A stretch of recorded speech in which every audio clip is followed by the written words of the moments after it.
Uh-oh. Uh-oh. I need to add something. Sorry. Right.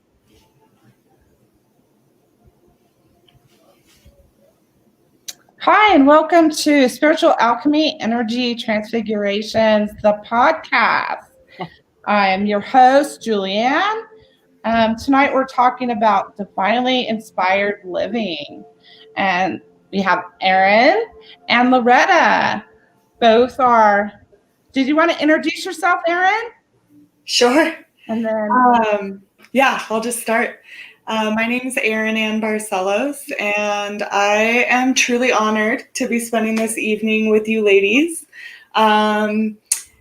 Yeah, I'm inspired by your light, and I'm looking forward to sharing mine. So I'm an intuitive life coach and body worker. I work closely with the angelic realms in just supporting people and being able to open up communication with their guardian angels and spirit guides and support them in any healing that is necessary in order for us to create the life of their dreams. So the coaching and the reading formats are like really effective. And then the hands-on healing is another really powerful way to really bring transformation that's guided by the divine. I hope I said that right. I mean, I'm a lover of the outdoors. I find my spirituality and sacred place in nature. I've been on a healing journey of my own for over a decade. So the growth that I've experienced by opening up to a spiritual path, which to me is divinely inspired living, that's just opened so many doors. So basically now, professionally, I allow myself to step out of my comfort zone to support people in doing the same. And I'm looking forward to sharing about that this evening. thank you. Loretta? Hi, I'm Loretta Cristando-Holton.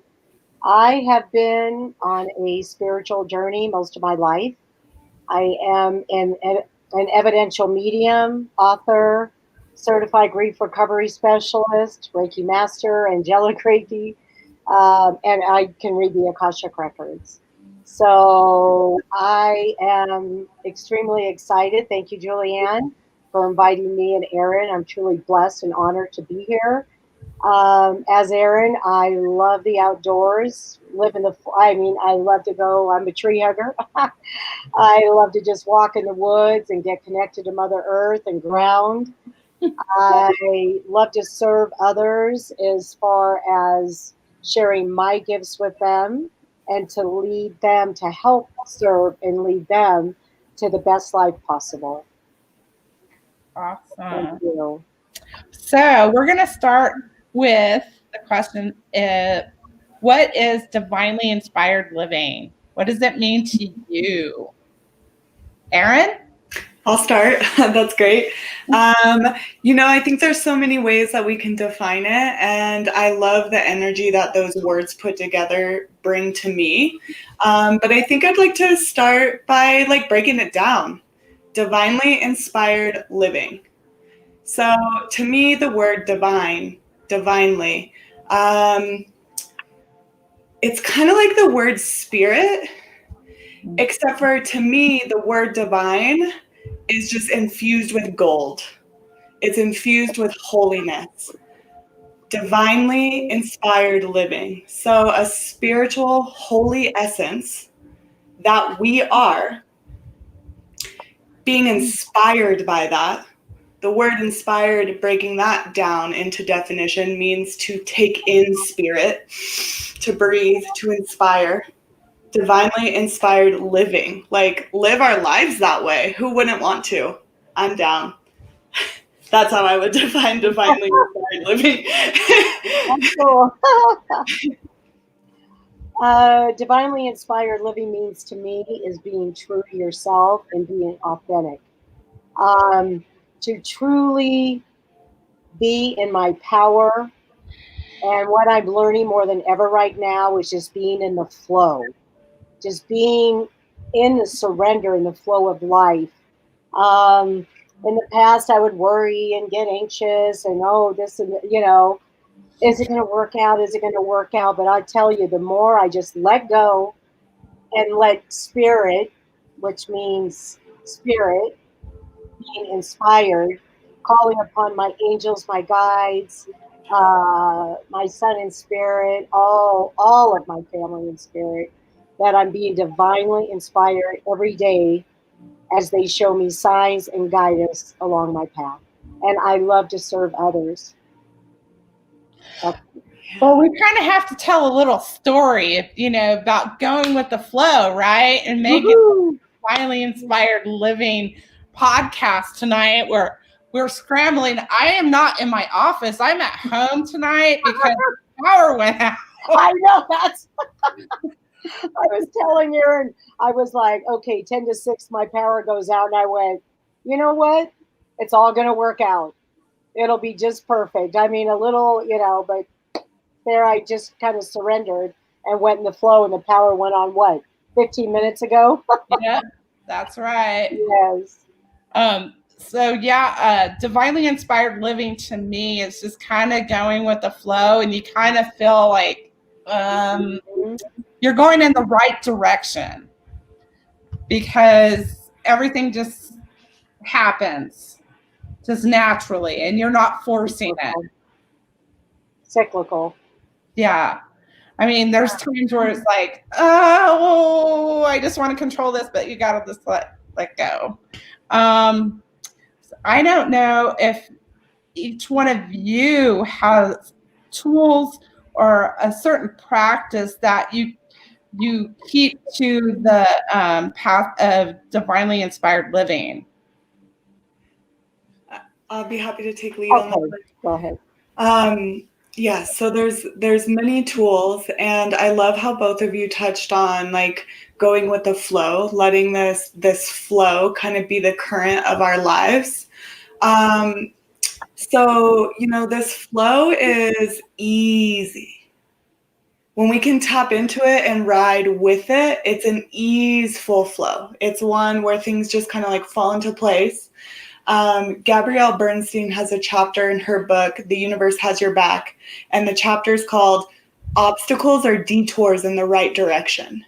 So it's kind of just like allowing ourselves to come from this place of curiosity in life and letting go of our resistance and our struggles to the things we're trying to control in our life, and allowing that current to lead us to where it's really trying to, because the universe has an orchestration that is far better than we could ever plan for ourselves. So when we allow ourselves to kind of sit back, we want to be intentional with our lives and with the way we direct our lives. But if we can find that balance between being intentional and kind of like sitting back and allowing miracles to just lead us, allowing the flow to lead us to miracles. So since you asked specifically about tools, I think I'll just kind of hone in on the brief one that I already mentioned. Obstacles are detours in the right direction. Obstacles are detours in the right direction.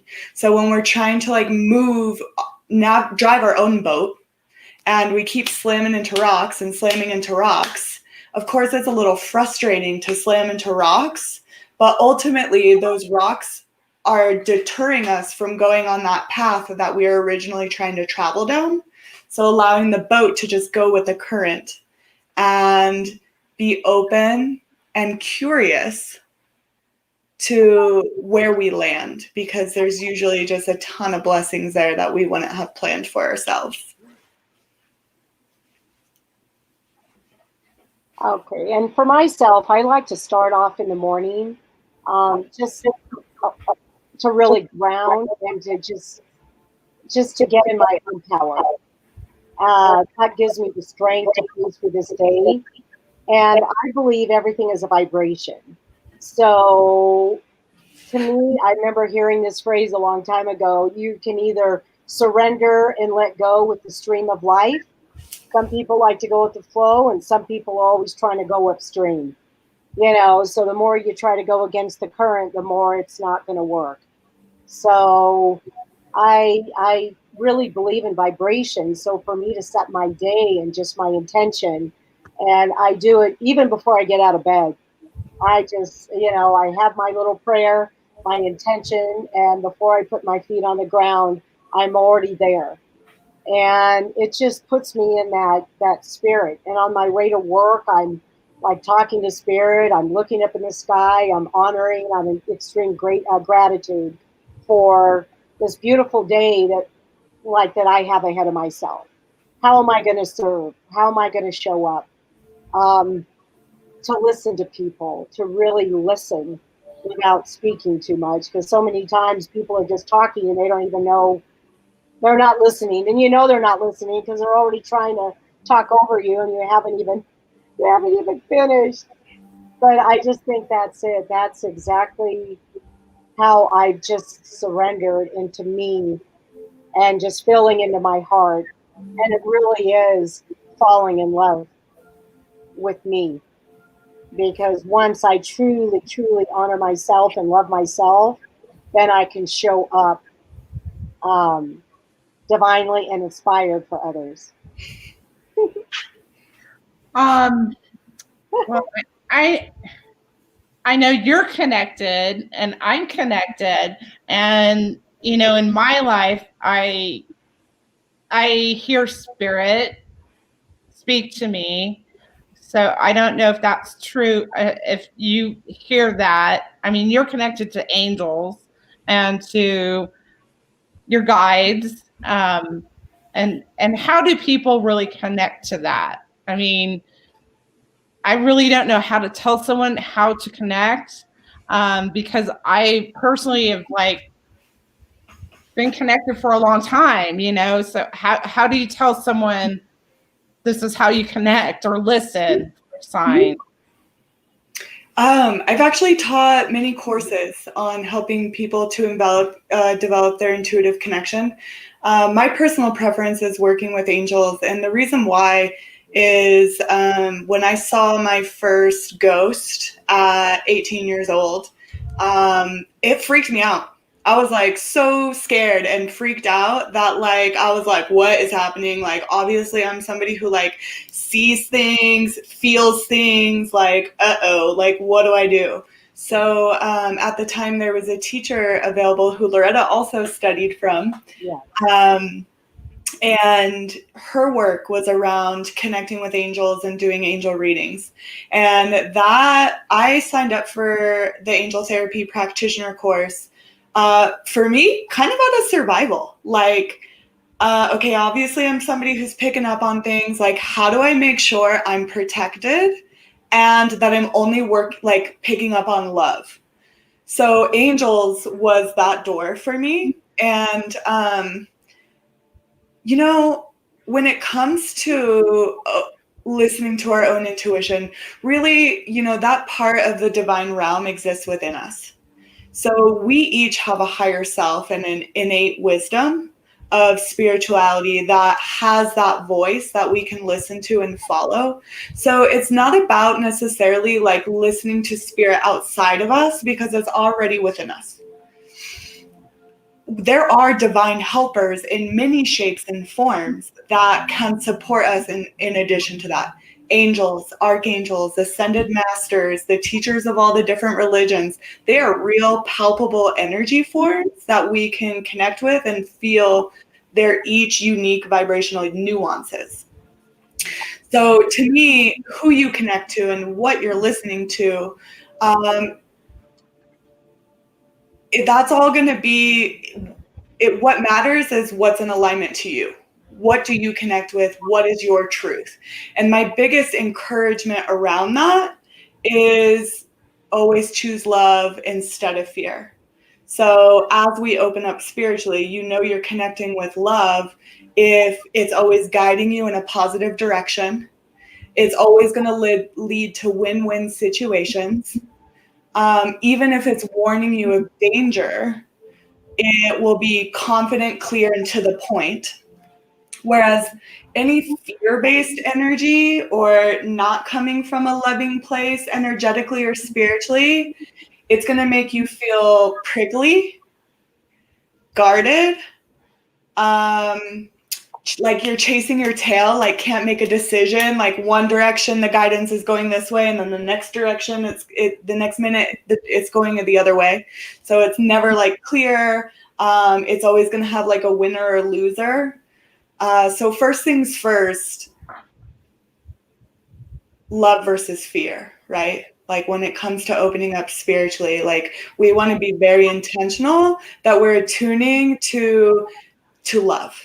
And I like the word divine because to me that like encompasses the highest vibration of loving energy, which no fear-based stuff is going to exist in that. And just by like thinking that word or holding that intention, the intention will attune you to whatever spiritual messages you're receiving. And then just like really quickly, how to connect, how to communicate. There are the way that I was taught and the way that I like to teach others who choose to work with me is that there are 4 channels of divine communication. We receive divine information through visions, things that we feel, things that we think, and things that we hear. So visual means called clairvoyance is going to be like daydreams or seeing signs, like noticing something significant that we see out, that catches our eye, or literally receiving messages in our sleeping dreams. In addition to that, the second one is clairsentience, which means clear feeling. So paying attention to our feelings. Your spirit communicates with us through our feelings, physical sensations and emotional feelings. And then thoughts, ideas, and revelations, along with things that we hear, which in my experience, that one isn't as common as the rest. But yeah, it's very, there's 4 channels of communication, and it's all about like picking up on the subtle nuances and learning how to trust it, because sometimes we expect like an angel to be standing right in front of us and talking to us like a human being would.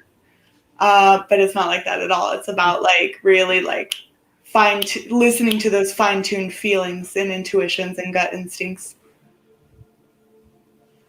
Yeah, I not to interrupt you, just hold on. For me, I will get messages from thinking thoughts, and I'll feel it in my heart or my gut at the same time, and maybe several times. So that's how I'm communicated through.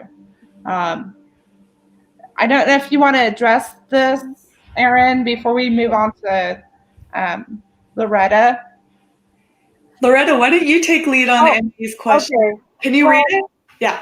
Okay. Yes. So what I just believe, and I've heard over the many years, some people are born with these gifts. Some people are little girls, little boys are seeing spirit, or 3, 4, 5 years old. They think it's normal.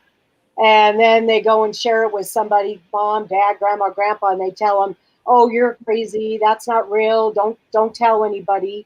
So a lot of people are really born intuitive and sensitive and seeing and knowing. And they end up shutting off their gifts until later on in life, sometimes maybe a teenager or adulthood. It's like they can't fight it anymore. And then there's other people that really have this yearning to learn, and they do like Erin, there's classes, there's workshops, but I myself has sat in a spirit circle for 9 years, every week for 9 years with the same group of women. And I just will never forget, all of us were sitting there, none of us knew what to do. We would literally, our teacher taught us to read readings. She is a spiritualist, and she actually went to the Arthur Findlay College in the UK, but she learned from the old-time spiritualist. We learned how to read, they're called billets. And every night we used to go to class once a week, and she would, on little pieces of paper, write whatever, sun, moon, 12, 18, whatever she wrote on the billet. We would walk into the class. Each one would pick one. No, we couldn't tell anybody what it was. We would just hold it in our, put our energy into it, then put it into the basket. Then we would all go around in the circle and pick whose ever billet that was and read their energy. That was like the hardest way to learn. And I tell you, I was like so scared at first. I always thought, I was going to get it wrong. But I tell you, during all those years, some people, one of my closest friends, could never see, but she felt. She was a feeler. Some people see colors, some people don't. Some people know, some people feel, some people hear. I'm very clairaudient. I hear spirit talking to me all the time, and I am very clairvoyant. And I do know. But I tell you, it's just practice.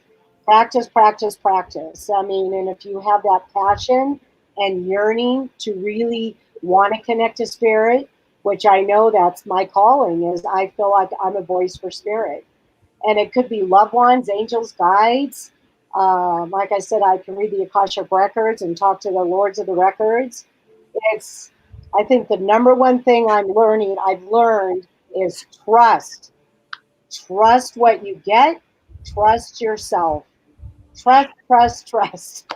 Because so often we doubt. Yeah, it's true, especially with going and doing Reiki. Yes. And practicing Reiki and trusting what you pick up from that. I'm tactile, and I pick up from touch and feel, I absorb things because I'm an empath, but just being able to trust the information you're getting. Yes. And a lot of that is validating it with the client, So I just want to piggyback on that for a second. So I've had the honor to be doing angel readings for people for 11 years professionally. And most of the time, if not every time, when somebody comes to allow me to be the conduit for their guardian angels, relaying those messages, what they're telling me to tell the person that's sitting right in front of me, almost every single time, they already have been getting all of that information. Yeah, it's just confirmation for them. Yes. They come for confirmation and validation. Yeah. They've already been feeling it. They've already had the hunches. They already knew. So I'm just like being that conduit to confirm it. But sometimes we need that. Absolutely. Yeah, that's true. I was just going to say, when I first became like a Reiki master, I was so new at it, and I was getting drained. Oh my gosh. I would do healings, and I also did massages, and I didn't realize how sensitive I was, and that I was an empath as well. And I would go home and just pass out because I wasn't aware. No one really told me, oh, wait a minute, you're sensitive. I had to learn the hard way. And then I think that's what started me on my crystal journey. I have a question here. What triggered your realization that brought you to these theories and then to becoming and building your lives around this?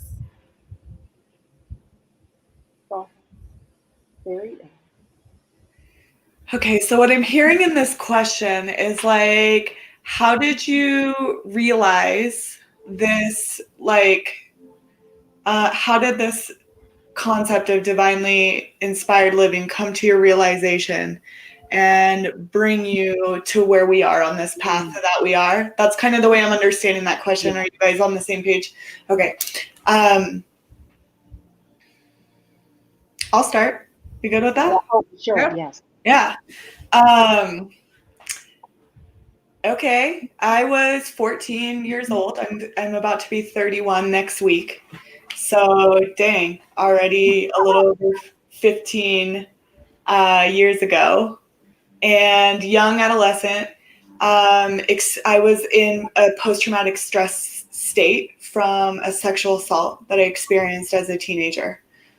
So much pain, like my core, as what happens when people are assaulted or experience trauma, it rips our core apart. So we experience like core fractures and core wounds of our psyche, our sense of self, our spiritual self. So I think to say that I was in a lot of pain is kind of an understatement. I was seeing a counselor at the time, like the traditional counselor, and it wasn't helping. I didn't feel safe to open up. Like I was just really struggling and in so much pain. And there were, at a young age, there were two things that really opened this door for me and helped me to heal. One was my mother gifted me my first deck of oracle cards, which I still have. They're right behind me. So it was these ones, Healing with the Fairies, oracle cards. Sorry. Super loving energy. There's fairies on every single card, and everyone has a positive message. So as a young wounded teenager, I started pulling these cards. And first I just liked the pictures. But then I noticed that the messages on the cards were actually like super accurate and spot on for what I was experiencing. And then they started to help me because these cards are full of messages like love yourself. The fairies want you to go dance, like let go, heal your sexuality. So there's just like all positive, loving messages in there that like really I blossomed with. The other thing that took place was my mom's like my ally on my healing journey, huh? So that's awesome. She took me to a holistic chiropractor. So I was experiencing PTSD, which included flashbacks, and counselor wasn't helping. But I went to the chiropractor, and the same spot in my back kept showing up. So every time I was like needing an adjustment, the same spot in my spine. And finally she goes, okay, let's look deeper. And she did this technique that included a metronome light. And I was just supposed to like relay words. But what ultimately ended up happening was my body was somehow able to put a story behind what happened. And then my body was physically able to release it. So the back pain never went away. I mean, the back pain never came back. I never had to have that same spot in my back adjusted again. I never even had to tell her actually what happened, but the flashback stopped, and it really opened me up to the realization of how trauma gets stored in the body and how to release it. So at a young age, those two pivotal life experiences began my healing journey, which from that day forward was a very prominent quest to try to relieve my own suffering, to help free myself from the torture chambers I felt like I was in. And then ultimately that turned into wanting to help the whole world do that too. Thank you. Thanks, Erin. Beautiful. Loretta? Okay, so I have this memory when I was like 5 years old.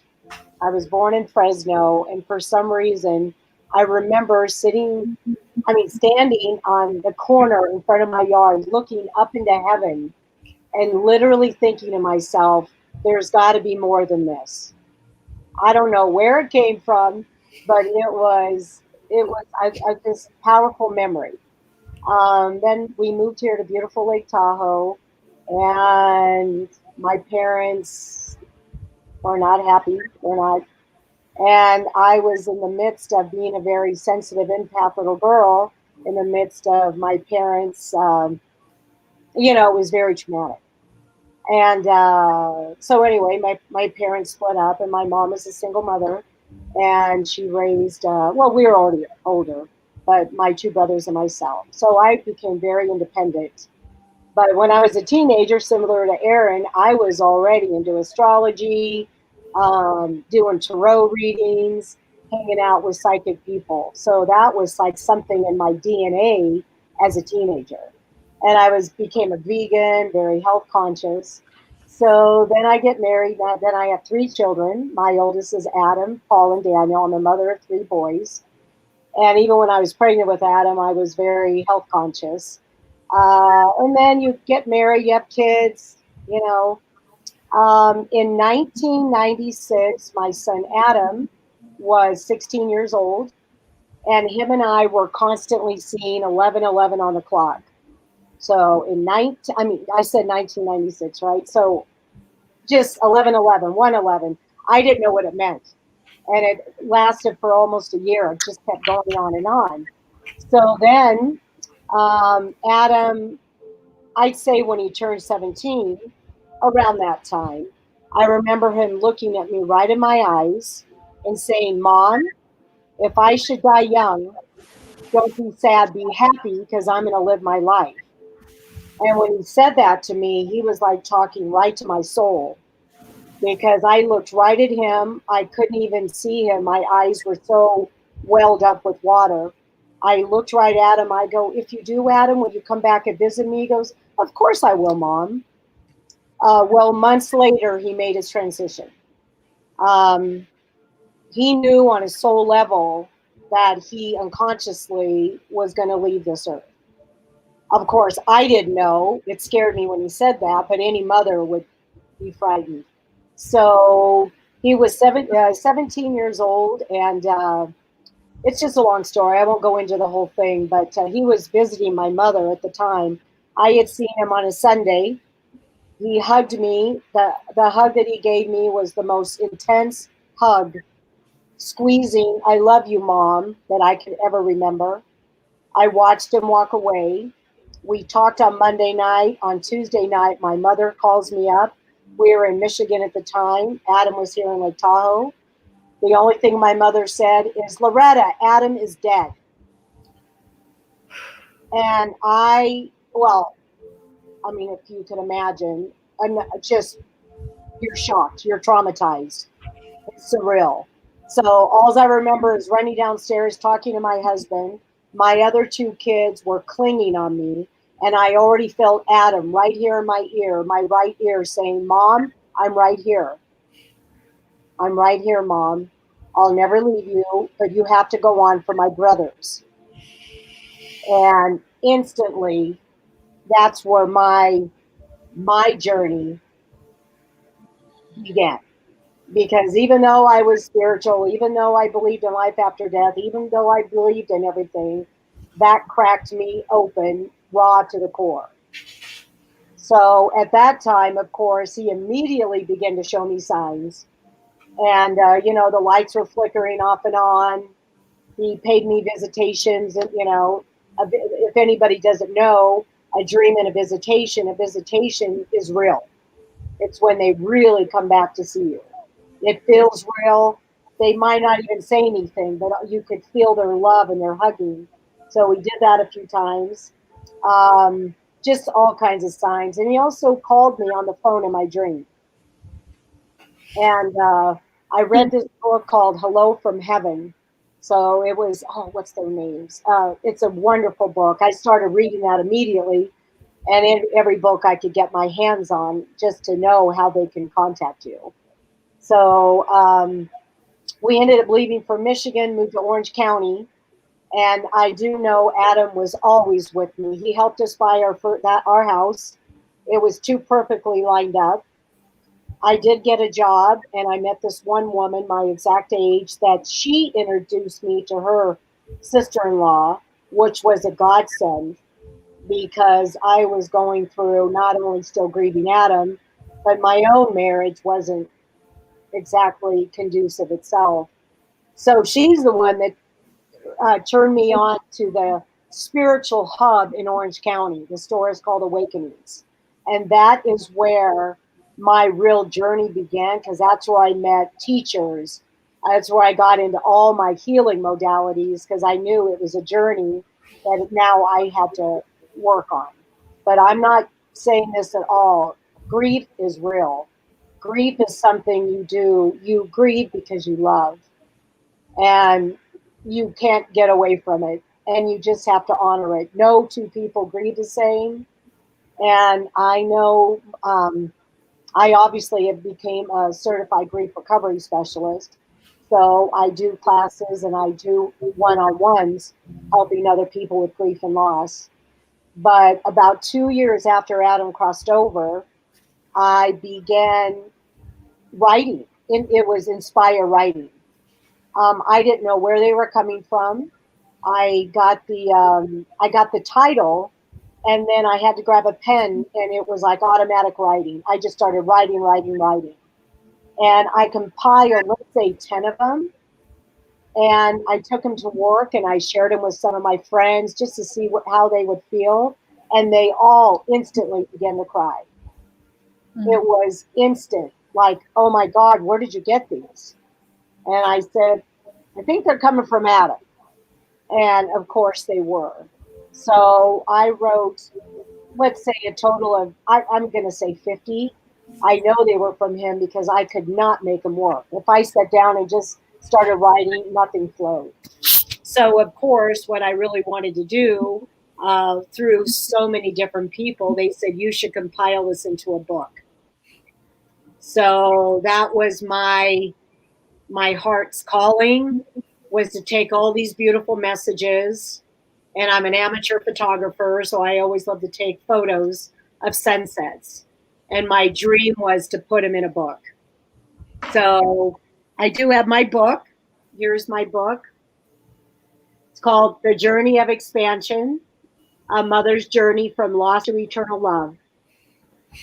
And I shared it with, it's all word of mouth because, of course, I am a self-published author. I didn't want anybody else to come in and change my book or, do any changes. I did get an editor, but it was very much what I wanted. And I've had therapists carry my book. It's one of those books. It's divinely inspired, as we would say, as we're talking about that. Adam used me to write it. I have had countless and countless testimonies of anybody that reads my book. They do get healings. I believe personally that their loved ones in spirit are coming through those pages. It's a very, very high vibration. So that is when my book is called The Journey of Expansion. It's been my journey of expansion. The love between my son and I, it's a soulmate love, and I do truly believe that we agreed before we came to Earth that we had a soul contract, and he was going to leave before me. You don't remember. We passed that birth canal and we come into the, third dimension and forget. But I firmly believe that he is my, as you want to say, my son, my guide, my teacher, my angel, whatever you want to say, guiding me on my path, pushing me every moment of every day. So that's how I got here. Awesome. Yeah. Did you guys want to share the story of, you guys have a lot of synchronicity? Oh, yes. Happen. So I want you to share that story with our audience. And I'll let Erin lead because I know you guys discussed this prior. Awesome. Happy to. So looking just down at Loretta's face here on the screen, instant soul sister. Yes. So Loretta and I were both born and raised in South Lake Tahoe. We do, although we just met a few years ago, I formerly owned a healing center called Supported by Angels in South Lake Tahoe. And I hope I'm doing this story justice, but somehow Loretta came across it the name in itself, supported by angels, was just like, Loretta was like, oh, I need to see what's going on there. Like, count me in. I'll go knock on the door. Like, hi, I'm Loretta. And it turns out that Loretta and I both studied with the same teacher, Doreen Virtue, who formerly taught all the angelic communication. We didn't take the same class together, obviously, but we both studied with Doreen at different times. So we both are certified as angel therapy practitioners, had the instant connection there, as well as the mediumship, connecting with people on the other side. And what else, Loretta? Well, it was like, first of all, my friend Robin recommended me to go to Supported by Angels, and that one day I'm driving down the road and my head went, and I went, I'm stopping. But it was more, we were instantly connected, but the big connections, Ireland. I was in Ireland. I was already there before 2 years prior, and I went again.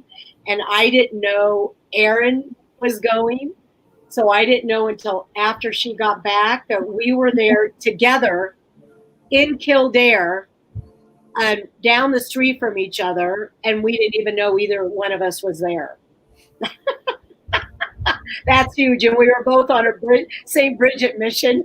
I was going to the healing waters, and you were there. It was amazing. Oh my gosh. Yes.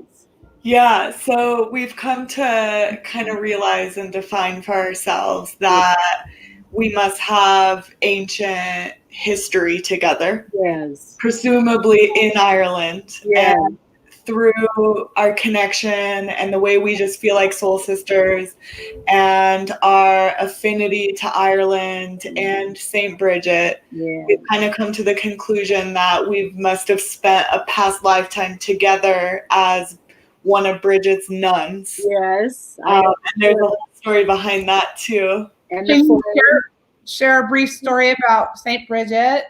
Because I'm connected to her. I wrote a piece about her years ago. It was just it was supposed to be a blog post, but I have it somewhere. So if you want to share just a little bit about Bridgette. Go ahead, Erin. Okay, so I didn't go to Ireland for Bridgette. Ireland was like, Ireland was in my dreams like every night for like 7 years before I actually went. So it was like a huge pilgrimage, which turned out to be such an intense, beautiful, amazing, life-changing spiritual experience. And I totally found myself in Kildare, where Bridgette lived and shared her love and magic. So just a little bit about her.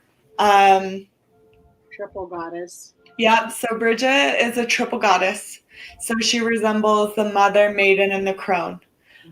She's held in high regard in both like goddess mythology.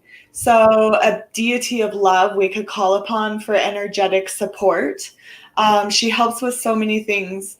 Doreen talks about her as being an equivalent to Archangel Michael. So Archangel Michael is one of the archangels who has this very fiery energy and he's known for his flaming sword. So his flaming sword like defeats evil, escorts away fear, clears us from fear, and he helps us to get onto the path of our life's purpose. Very passionate, fiery, masculine energy this angel has. Well, Bridgette, as a feminine counterpart, imagine all of that like powerful fire with such beauty and feminine energy and flow. She helps us to strongly get in touch with our truth and to be fierce in the name of love. Yet at the same time, she's so gentle, so loving, and turns out she actually lived. So she lived in Ireland way back like 400 before Christ, or after Christ, the 400 AD, I think. Yeah. And she also got adopted by the Catholic religion and revered as a saint. So they adopted her into Christianity, and that's where she got the name Saint Bridget. So there's a lot of different names for her. And she lived in Kildare, Ireland. She was the first woman to open a monastery that had both monks and nuns, so males and females at the monastery. She traveled Ireland and fed the poor, and she lit a flame. And there's a fire temple still there in Kildare, Ireland. She lit a flame to honor love, truth, and integrity.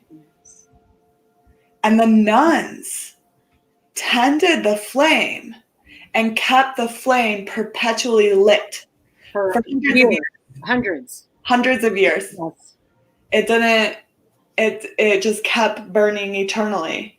It did end up going out in like close to 1200 AD, and the modern day Bridgettine nuns relit the flame about 20 years ago. Mm. And I was so touched by Bridgette and this like fiery purpose to hold the flame of integrity and truth. Mm-hmm. Like it just rings to my spirit so strongly that after returning from Ireland on St. Bridget's Day, which is also in bulk, February 1st, and Loretta was a part of this, we built a replica of Bridget's flame and did a lighting ceremony. And the replica of Bridget's flame is actually what's right behind me. Yes. Oh, cool. There. Yeah. Yeah. So the flame, this is a replica of Bridget's flame that's constantly lit and holding down love, integrity, and justice. She's actually called the Irish Mary. Like she's equal to the Irish Mary of Ireland. So beautiful, beautiful soul. Yeah. So Erin and I, we were just talking, and I remember having lunch and I'm going, oh my God, we were down the street from each other. Who would have ever known? But there's just been so many. And then the mother tree, and oh my God, just there's so many things that we've shared, and I just dearly love her. She's like a daughter to me, but she's beautiful, Erin. Aw. Yeah, sister. Yes. Yes. Man, I got to keep going about Bridgette. Keep going. Sorry. Yeah. Sorry. Because I should have got my book. Now her energy is like moving forth in the world right now. Like the energy that she brings, this fiery, beautiful, feminine, fierce yet gentle in the name of love. Like all of us who resonate with a part of if there's a part inside me or you, if there's a part inside of you that resonates with any part of that calling to stand up in the name of love, now is the time. Now is the time, guys. Like year 2020, shit has been going down. Like I'm sure you're all aware of like the crazy things that are happening in our world. Like an awakening. It's time for us to like stand and shine. And what about the 420 when millions of people lit up this planet? Off the charts. Are you talking about the worldwide meditation? Yes, that's what we're here for right now. This is our time. This is what we are all born for, is to all awaken and be here now to hold our light, to hold that torch, to hold that power, to be that love, to be that compassion, to just be kind. People need us now. We are the way showers. We are the lighthouses. We are needed on this planet. There is all sorts of grief and loss. And I mean, just the fear, as Erin was talking about earlier, the fear that's on this planet. We are the lights. We are the people that, that other people can come to, that we could pray for, honor. I don't know. I'm just so passionate about that. This is our time. This is what we were born for. St. Bridget also, didn't she write and play music and did artwork as well, right? Did everything. Okay. Yeah, artist. Yes. She also like took care of all the animals. Yes. She fed the poor. She was said to, I think the legend, seriously, I think the legend is she like nurtured the cows so that the milk turned into beer to like give the beer for the people. I hope I'm accurate in that, but I'm pretty sure that's like how the legend goes. What was the oak tree? Mention about the oak. Remember where the guy, oh, he said something about it. You could have this land if you do this. What was that? Remember, because you even have the oak stand. Yeah, actually, I think the legend you're thinking about is the one about her cloak. Yes. She was said to have a magical cloak. Yes. She was like trying to negotiate with one of like the king, not a king, but like somebody like a king in Ireland. Like, please give me some land for the monastery. And he was like, give you land? Like, I'll give you as much land as your cloak could cover. And so she was like, okay, and like spread out her cloak, and it just kept going and going and going. And I think the legend is that the whole town of Kildare was like how far her cloak spread, and he honored what he said and gave her that land where she built the monastery. But didn't it land on an oak tree or something? That whole territory is like full of oak. Kildare means like Church of the Oak, I think. Oh yes. Oh my God. How perfect. Great. Perfect. Yeah. Beautiful goddess. Beautiful, powerful goddess. Thank you, Bridgette. I think an important word that, like, since we're just like feeling her energy and like really letting that inspire us right now, I think truth is like a good word to embody that. So whatever piece of Bridgette our listeners take with us today, whatever piece of Bridgette you take with you, may it inspire your own truth. Because your way of making a contribution to this planet and doing what you came here to do and being the best person you can be and living the best life that you can, that's all relative to each one of us. So my way of doing it is it might be completely different from yours. And whatever your truth is, that's what the medicine is for you. Yeah. That's what your journey is. That's the way you get to shine. And if this topic today is to inspire our listeners to take away their own insight into divinely inspired living, I hope that would be living in a way in which every cell of your body is singing your truth. That's what I hope. Hearing your call. Yes. Woo. Whatever your calling is, whatever your gifts are. You know, so many people always say, what is my purpose? What is my purpose? I really just believe your purpose is just to be in your heart, to be that love, to be that light. And when you're in the flow and when you are divinely inspired living, everything will just show up perfectly, just the way it's supposed to be. It's beautiful, beautiful. You know, there was something that was kind of touched on earlier in some of the comments that I think is important to address. Pain. Okay. Go for it. Pain. I don't know why, but pain somehow like is a part of this awakening. Like, and being on this journey so long myself, like, it almost brings me to tears to like vulnerably share with you ladies in the audience, like just how many traumas have been a part of my journey and how much like really intense pain has been a part of my journey. And I know it's not just me. I know that our circle of ladies here like probably share similar thread lines. But somehow, you know, like I used to I've been on this like spiritual intention journey for a long time, like praying to my angels, praying for direction, wanting to serve my purpose. Yeah, I was hit with one pain after the other after the other.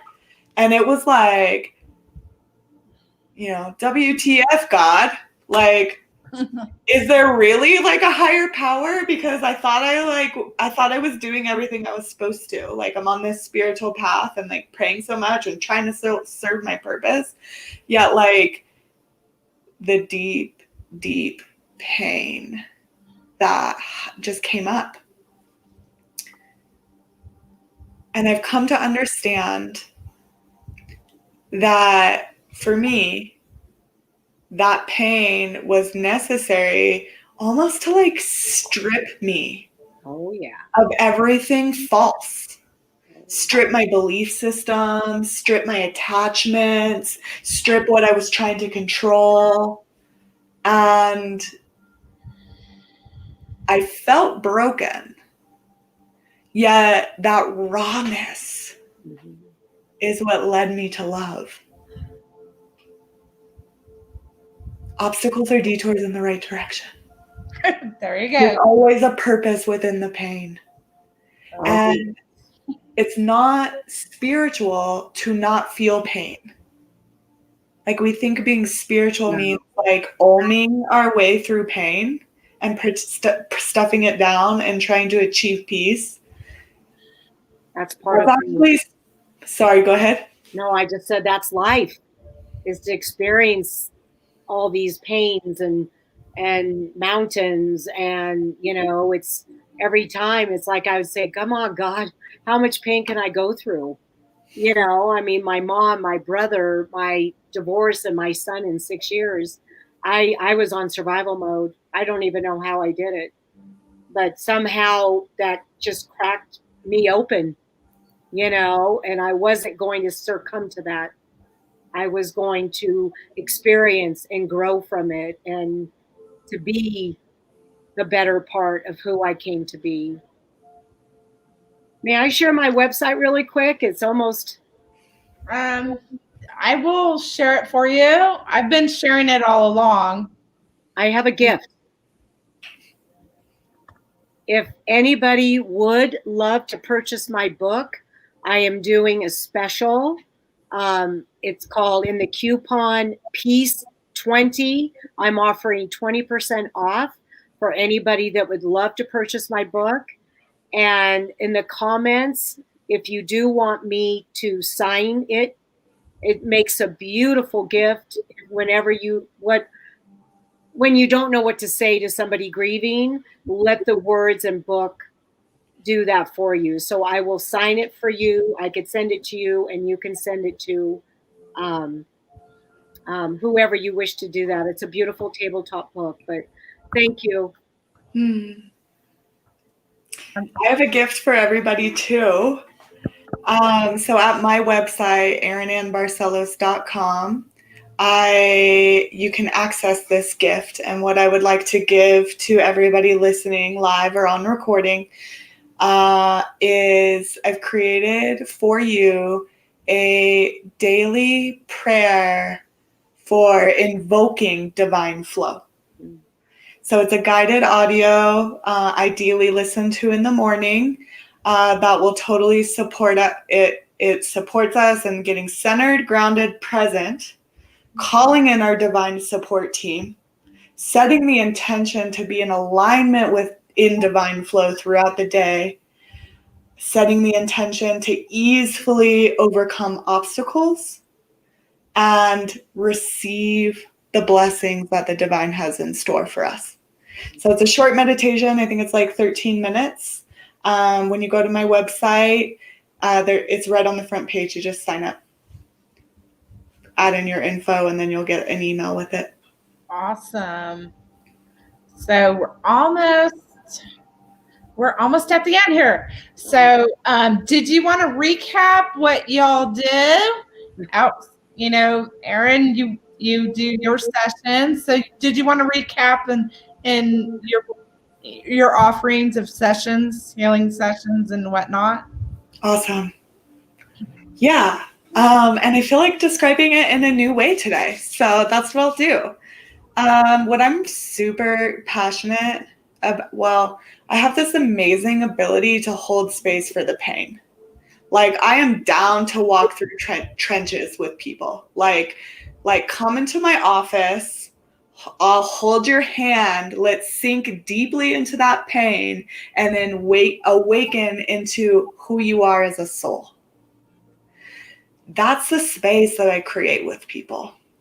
And there's a few different styles of sessions that take place under that like context or intention setting. One is the intuitive coaching. So the intuitive coaching is done online, very similar to this, where we would be invoking your angels and I would be that conduit for divine message. I did a holistic life coaching program. So I have just a ton of tools, and the angels tell me which tools to use. The other types of services that I offer include vibrational healing massage therapy.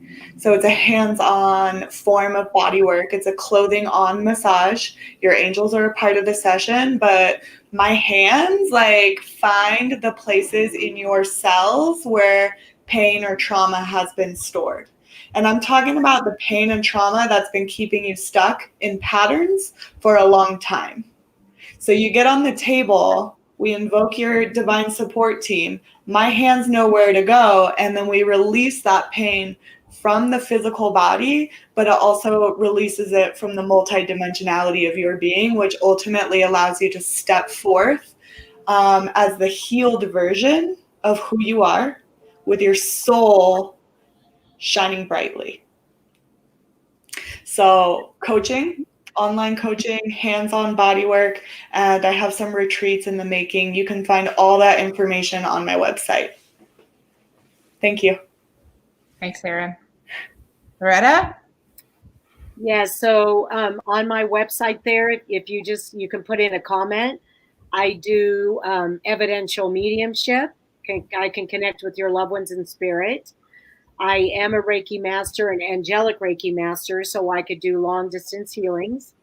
I can also read the Akashic Records, which is fantastic. It's beautiful. And I do certified grief recovery specialist. It is individually, it's a 7 to 8 week course. It is the #1 grief recovery program out there that really works. And it works a lot with getting down to the pain and releasing that pain to even make your connection. And I could actually help you learn how to connect with your loved ones in spirit as well. Fantastic. I want to thank both of you for coming on tonight. Thank you very much. Thank you, Julie. Great. Appreciate it. Next week, I have medical intuitive Dr. Dawn Bailey, and I'm hoping that we'll be discussing cords and attachments and removing those things. On another note, subscribe to my YouTube channel, Spiritual Alchemy Energy Transfigurations. Thank you. Good night, everyone. Bye, everyone. Bye. Thank you.